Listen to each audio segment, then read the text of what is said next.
Good morning, Unity, Lakeshore, and beyond. Amy and Jesse coming at you with some light and some love and some music. Let's rise up. Let's sing this one together now. Everybody, get up on your feet.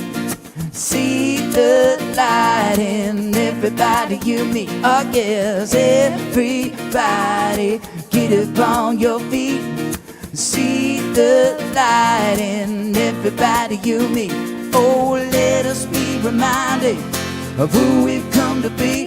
We are love, we are one big family. Hey, yeah, yeah, hey, yeah, yeah. If you're still sitting down, this one's for you. Everybody, get up on your feet, come on.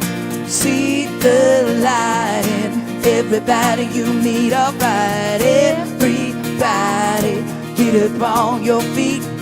See the light in everybody you meet.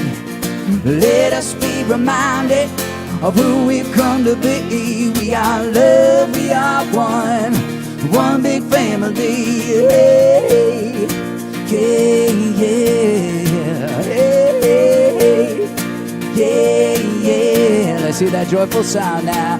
Let us make a joyful sound. Here we stand on holy ground. Let us make a joyful sound. Here we stand on holy ground. Let us make a joyful sound. Hey, hey, hey, everybody, get up on your feet. See the light in everybody you meet. All right, everybody, get up on your feet. See the light in everybody you meet.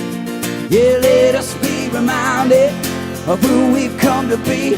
We are love, we are one big family. Hey, yeah, yeah, hey, hey, yeah, yeah, hey, hey, yeah, yeah, hey, yeah, yeah.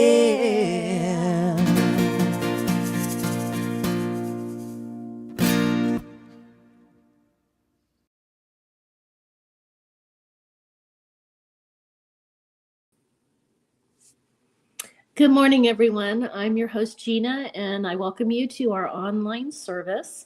Thanks to Amy and Jesse for their wonderful music. Today, we have a wonderful guest speaker by the name of Reverend Darrell Jones with Soulful Living Spiritual Talk Series. He will now open with prayer. Good day, everybody. Let us join in a moment of connection and ground ourselves for today's service. If it feels good, bring your hands to your heart. Welcome a nice slow breath in through the nose, blowing out through the mouth and letting the eyes close, or at least your attention drop down towards your heart. And what I recognize in this moment as we move into this time together is that there is a celebratory energy in life. There is a passion in life. There is a creativity. There is a possibility. There is an urge and surge moving through all of existence. It is in my life and it is in your life now. It is in and as the life of Unity on the Lakeshore. We are all expressing and exhibiting this urge of the divine to know itself better as this day. So I bless this service that the divine, that God, that spirit, that life knows itself as our time together in a greater way.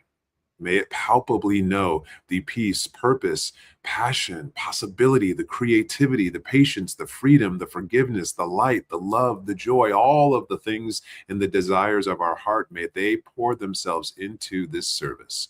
In the words that we speak, in the words that we hear, may we be receptive to receive what we need to receive today. And so it is. Amen.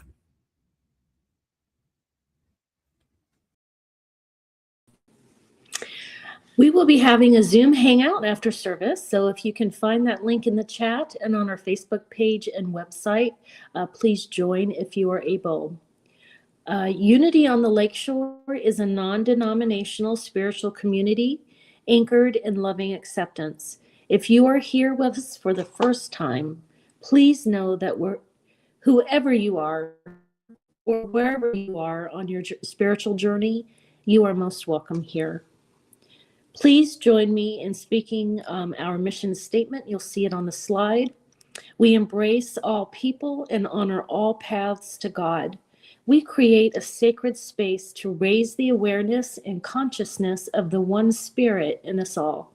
We anchor ourselves in affirmative prayer, forgiveness, generous sharing, and loving community in service to our spiritual awakening. And now for our affirmation of faith. There is only one presence and power as me and as the universe, God, the good, the omnipotent. And now Reverend Darrell will lead us in meditation.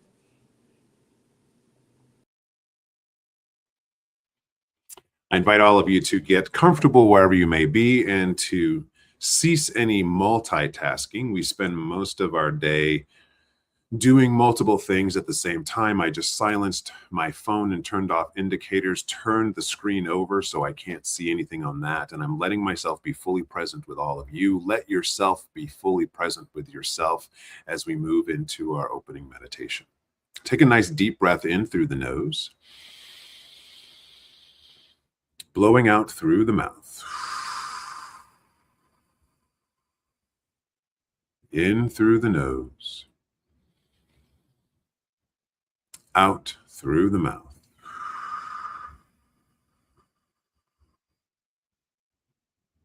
In through the nose.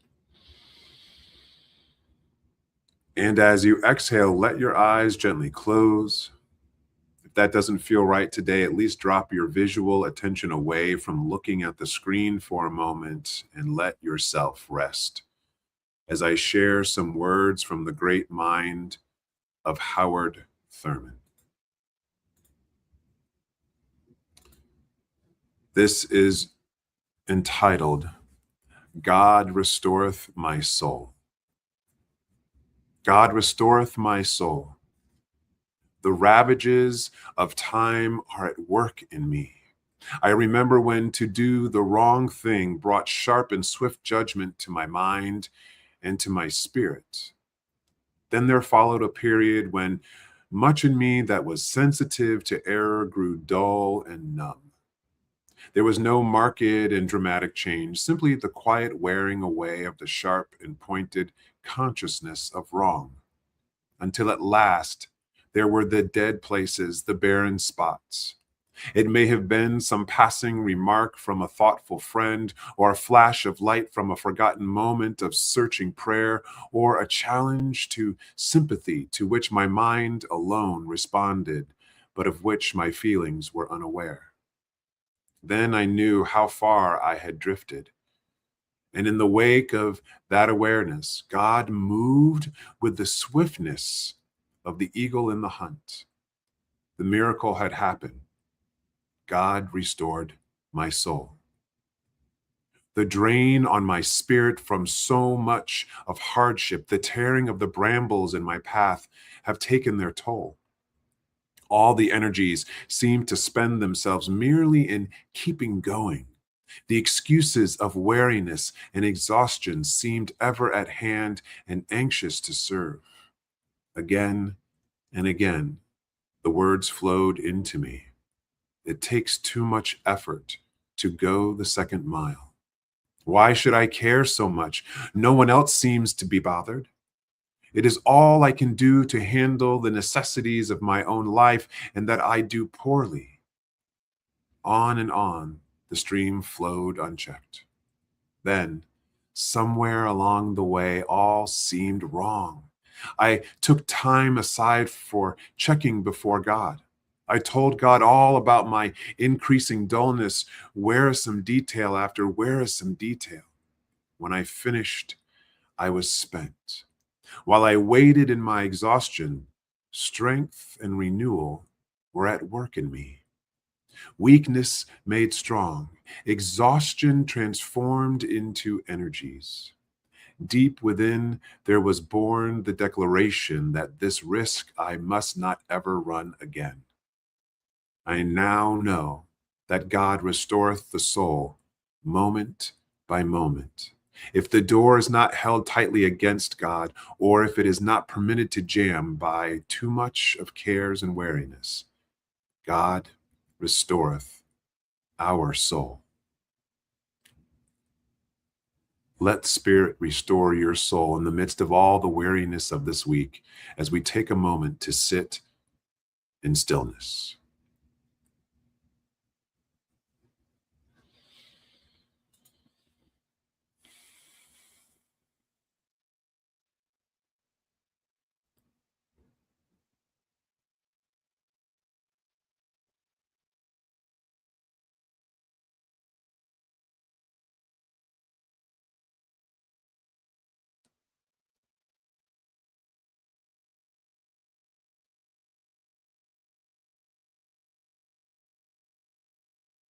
We come together to restore our souls, to care for one another, and allow the caring nature of life to care through us.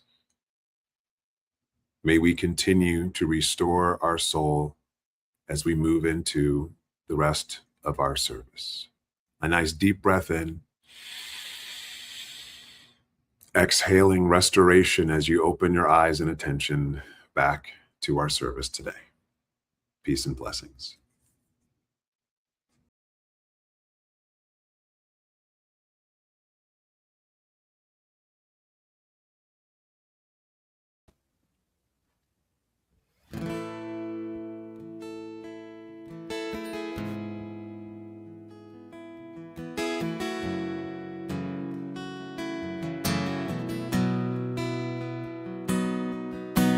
There comes a time when we heed a certain call, and the world must come together as one. There are people dying, and it's time to lend a hand to life, the greatest gift of all. We can't go on pretending day by day that someone somewhere will soon make a change. 'Cause we are all a part of God's great big family, and the truth, you know, love is all we need. We are the world, we are the children, we are the ones who make a brighter day, so let's start giving. There's a choice we're making, we're saving our own lives. It's true, we make a better day, just you and me.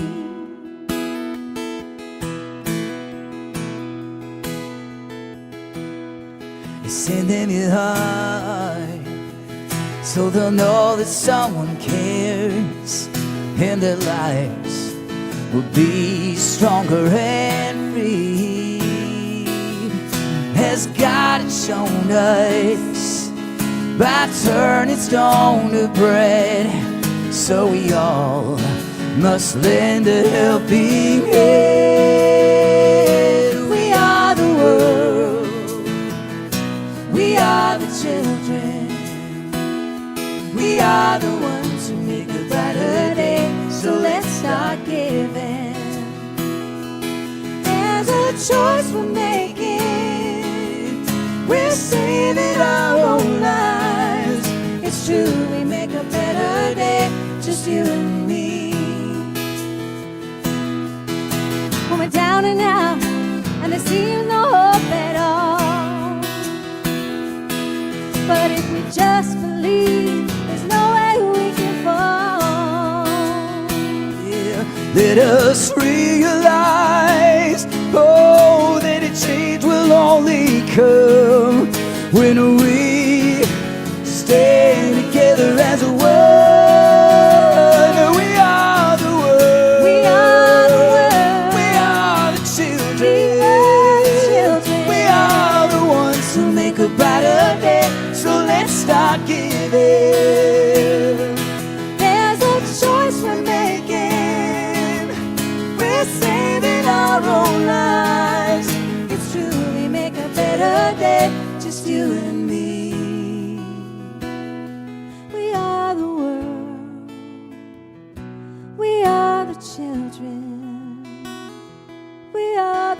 us will make a brighter day. So let's start giving. There's a choice we're making. We're saving our own lives. It's true, we make a better day, just you and me. It's true, we make a better day, just you and me.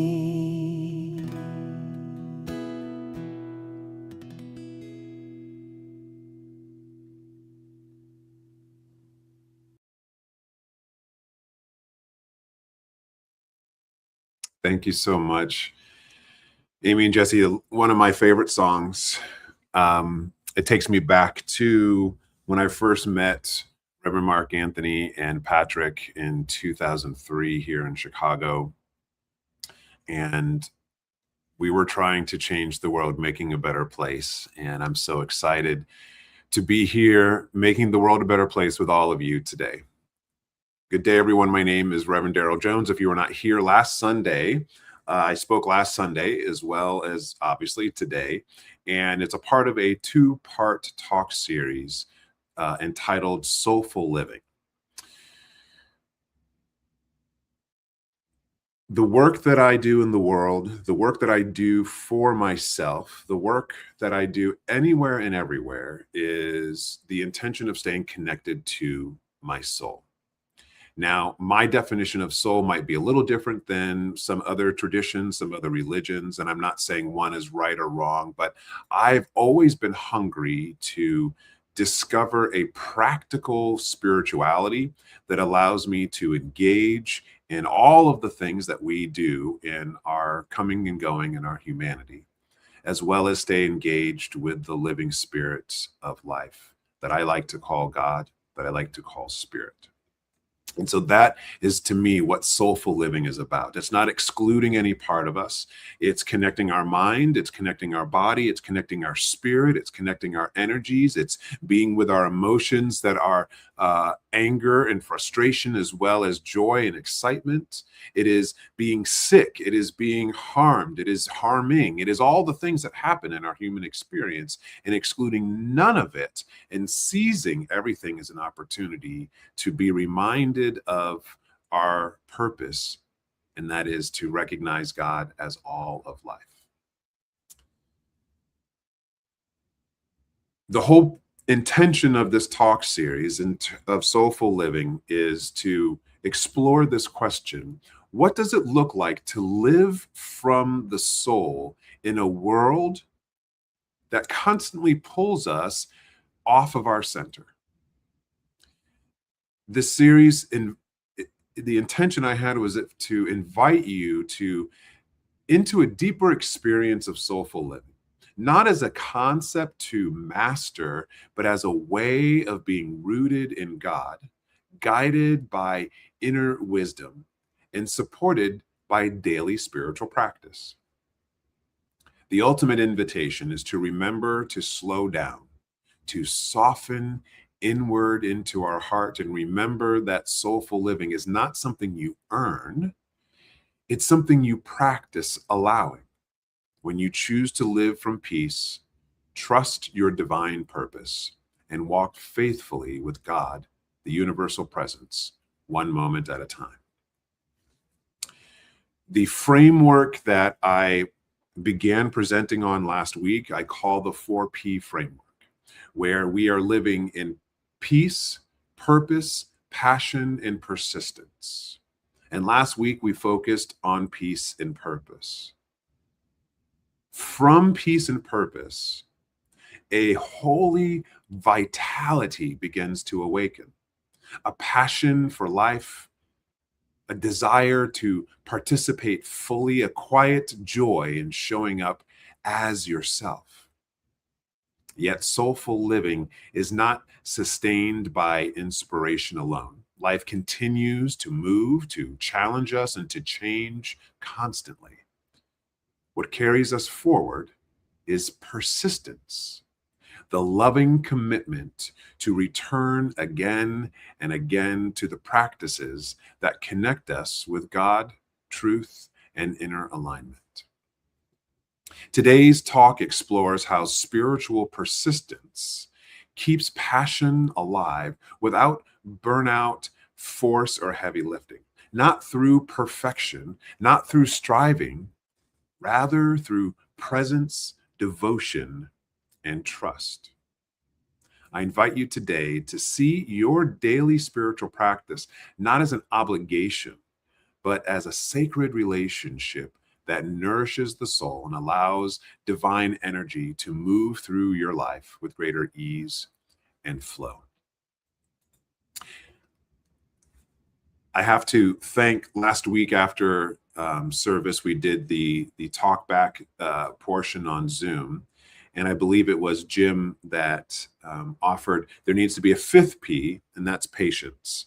This idea that, okay, peace, we find some peace, we practice peace, we connect to our purpose, and now we're going to talk about moving into passion and being persistent.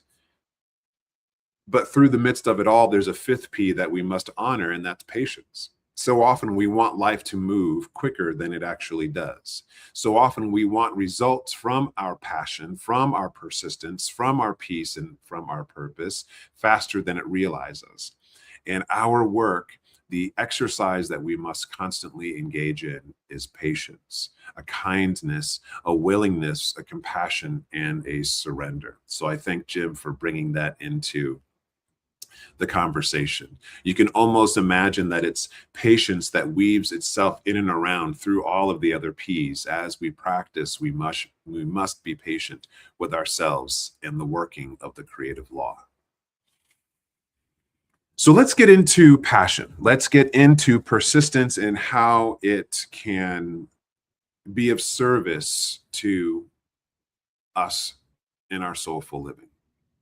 Oftentimes when I give a talk, I like to do a little bit of defining of words because there's so many cultural and general and generational significance and definitions, colloquial understanding to words. And I think passion is a word that requires us to just stop and pause for a minute before I start going off about, connecting to passion in our lives as part of our spiritual practice. So in the dictionary, there's two main definitions that I think we in the world really operates from around the word passion.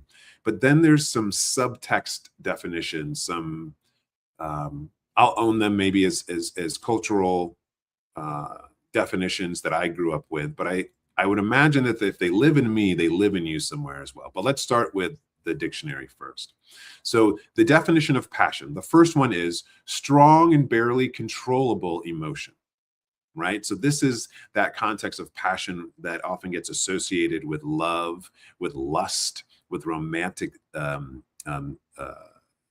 intensity, right? Where we're almost out of control. Our emotion of love and desire is so great. The passion is so strong. We cannot control ourselves.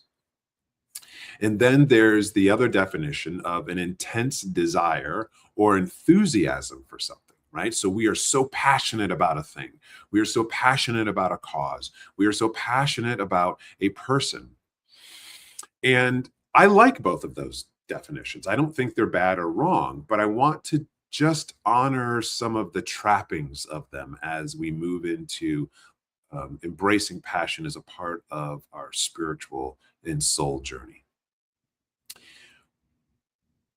One of the things that I realized for me around passion over the years is this belief and idea that if I am not like super over enthused, almost to the point of being out of control, then that means either I'm not a passionate person or maybe I'm just not passionate enough about something. And the downside of that is that it can lead to many of us starting to question or doubt ourselves or another, right? If I'm not super, super, super, super over enthused about my romantic relationship all the time, then maybe I'm not in love with that person. Maybe it's not the right person. And then we start doubting, and then we start behaving as if we doubt, when it just means that we aren't on the edge of life all the time. Then we must take into consideration our personality, and that passion doesn't express itself the same way. For those of us who are extroverts, passion will express outside of ourselves. But those of us who may have a more internal experience of life, where we have a stronger internal expression and dialogue, maybe that passion reveals itself inwardly. Oprah Winfrey once said that passion is energy. Feel the power that comes from focusing on what excites you. So I like to enter the word excite here to help us define passion today from the space of the importance of being aware of our body, listening to the gut, right? Oftentimes, when we are excited about something, when we are feeling passionate about something, we get feelings in our body. We get butterflies. We may even get queasy. And in the context of practicing peace and being connected to our purpose on a daily basis, as we navigate our day and opportunities present themselves and arise, when something comes across our path that is in alignment with or resonates in frequency with us, then we get a surge. There can be a spike in our energy. There can be a spike in our joy. There can be a spike in our interest or intrigue in something that catches our attention, and we feel compelled to lean in.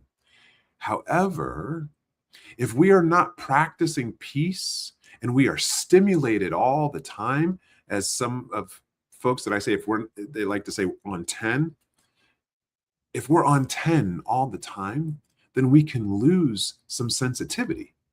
We may not be aware of the energy surges because we are overstimulated or just burned out, and therefore we are unable to discern. So passion is not a standalone conversation. It is not a standalone thing. Passion is a part of our peace, and peace is a part of our passion and purpose.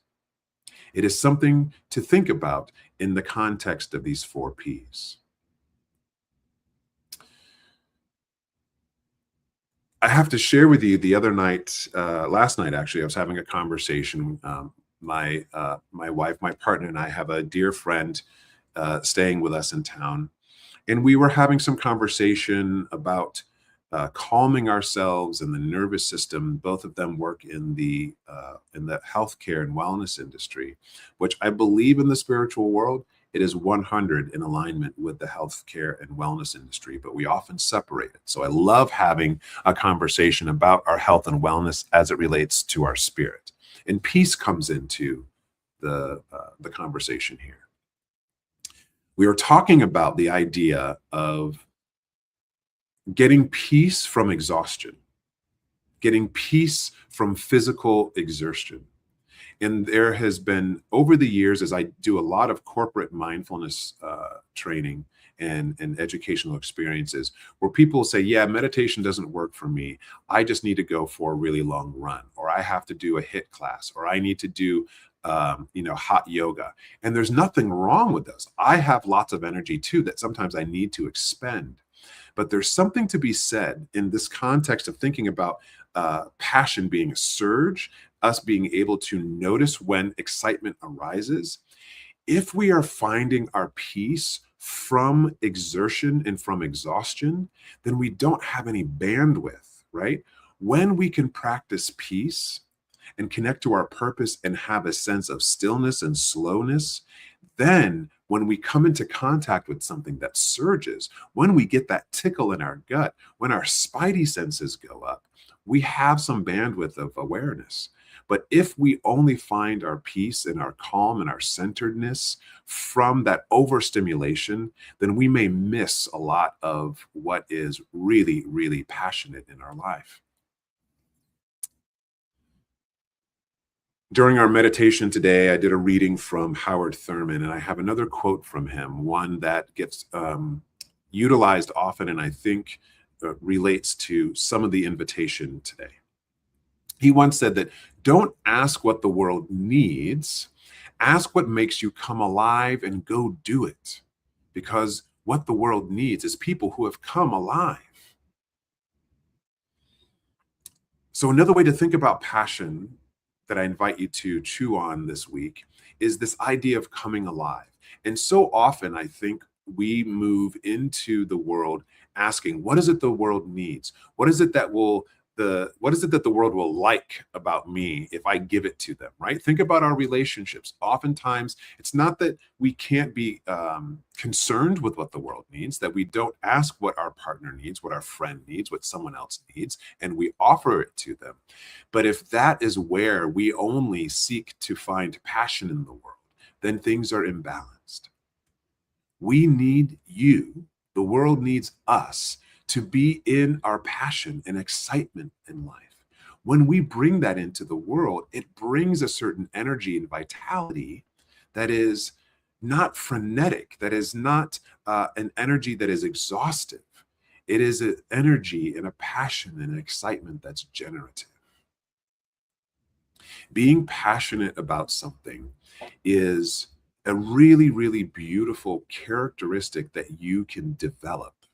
And I love this idea of thinking about passion and being passionate as something that we develop. It's not something we get to and then we just stay there. Think about your life, what you're passionate about, or how your passion flows into the world today as it did 10 years ago. It's probably different. Your physical body's different, your mental body's different, your spiritual body's different, your emotional and energetic body is different. So we are constantly developing this beautiful characteristic of being passionate. Don't set yourself up thinking you need to get to some plateau where you must remain. We wake up every day again and again. Let that energetic passion come alive. The passion that we are talking about in the context of the 4 Ps, it's not so much this barely controllable emotion as it's defined in the dictionary. It is intense, but it's more about a zest for living, a profound excitement for spirit, a potent yet humble willingness to know the divine as your everyday life. Do you want to know the secret to life? Here it is. It's fairly simple in concept. The 4 Ps. Practice peace, connect to your purpose, allow passion, and be persistent. This is what we have started to entertain over these 2 weeks. But I challenge you with the last P, persistence. Without this, we lose steam. We get distracted.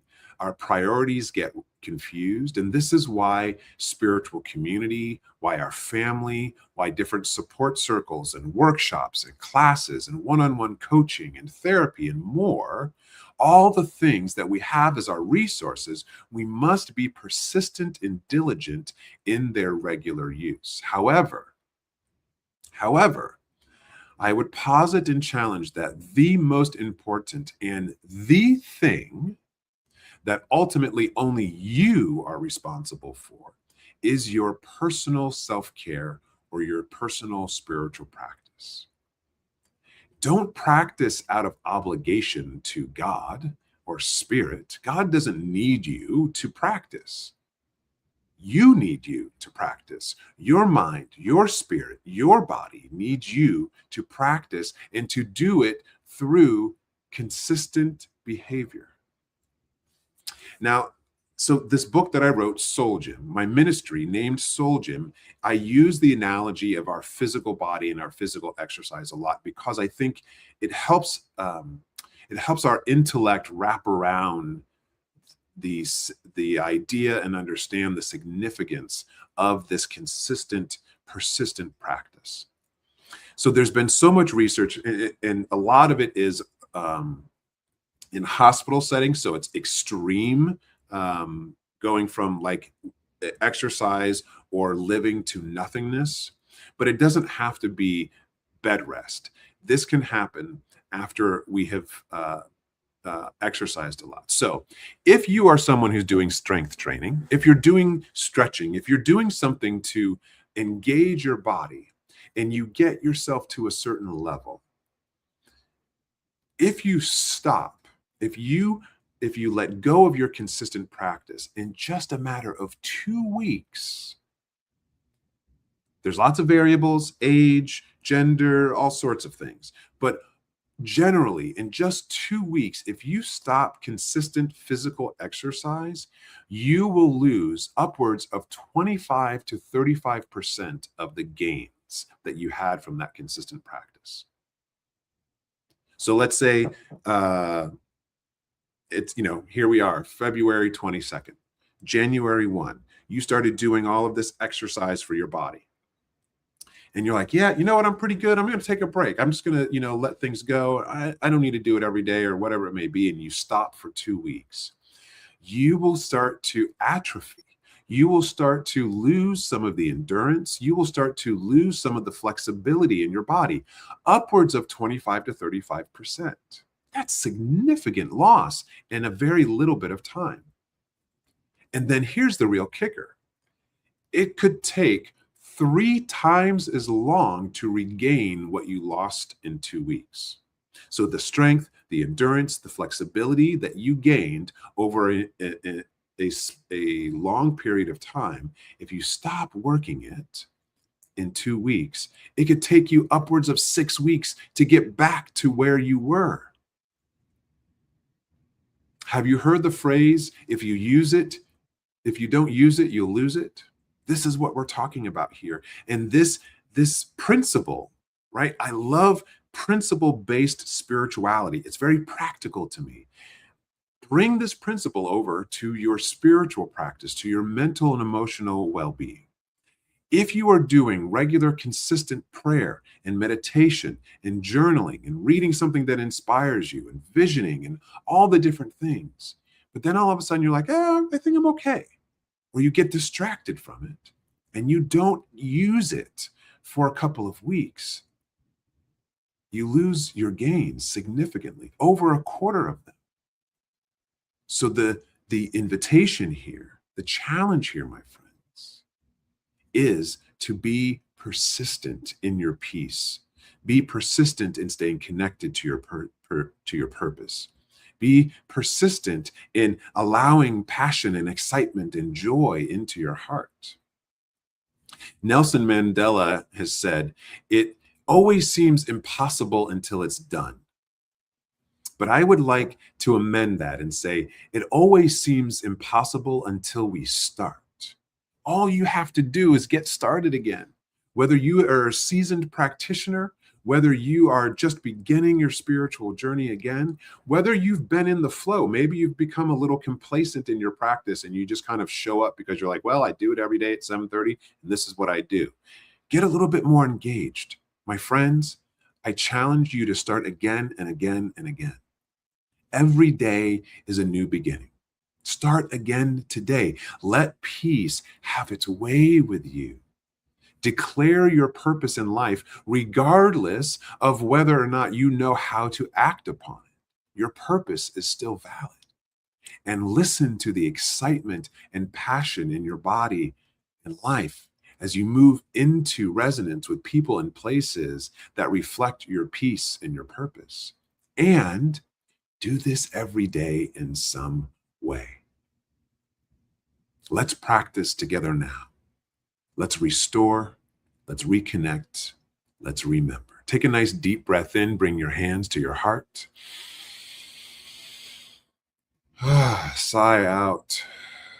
If it feels good, close your eyes, turn your attention inward. And what I recognize in this moment is the peace in this breath. Feel peace as you inhale. Allow peace as you exhale. 2 more like that. Peace in, peace out. Peace flowing in the mind, body, and spirit. Peace flowing out the mind, body, and spirit.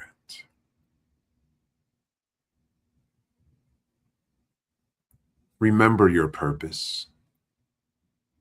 Not your to-do list, not your goals for 2026, but regardless of what time and place and space you are in, there is a deep purpose embedded in your heart, in your energy, in your mind, in your spirit.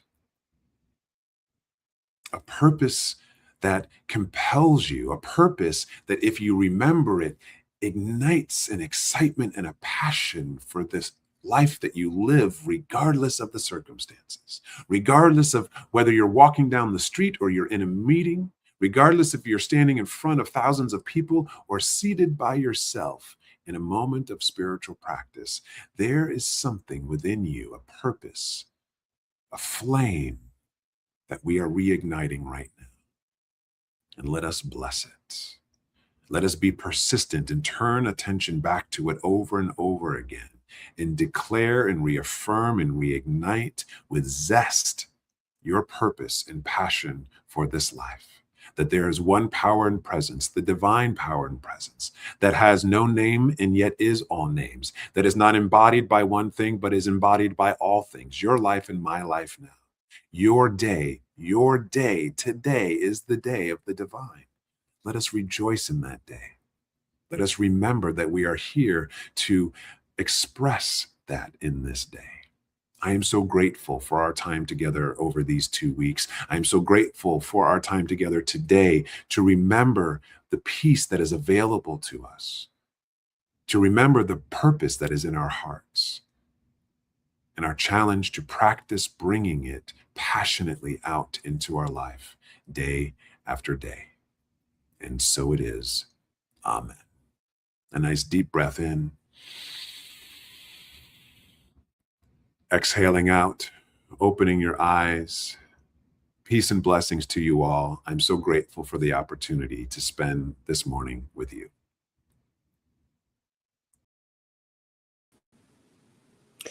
Thank you so much for that wonderful talk. Now is our time of giving. Please join us in our affirmation of faith. Divine love through me blesses and multiplies all that I am, all that I have, all that I give, and all that I receive, and I am thankful. There are a few ways for you to give. We have an option to give through Venmo. You can simply scan the QR code or use our name, Unity-Lakeshore. We also have an option to give through text. Send the word GIVE to 616-236-5205. Again, that's 616-236-5205. And then type GIVE in the message box. As you see, hit send and receive the text and follow the next steps. If you have given before through text, then you can simply text that dollar amount to that number. You can also give online through our website at unityonthelakeshore.org/donations. For those watching online, the link is in the chat. If you are in need of support, there are a few ways to receive that. First, to email us at unitylakeshore@gmail.com. You can also phone the office, 269-534-7700. And there's always the Unity Silent Prayer Line that is 24/7. And you can reach that at 816-969-2000. If you haven't liked our Facebook page, please do so. This way you can share about all of the great things going on here and engage with others. You can find us at facebook.com/Unity Lakeshore. And now is the time for our closing song, Let There Be Peace on Earth. Remember to join us after the service if you're able for the Zoom gathering. Thanks so much.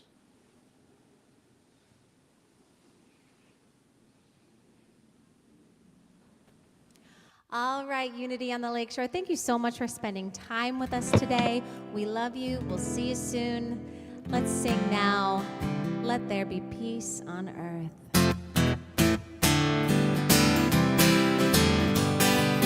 Let there be peace on earth, and let it begin with me. Let there be peace on earth, the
The light of God surrounds us, the love of God enfolds us, the power of God protects us, the presence of God watches over us.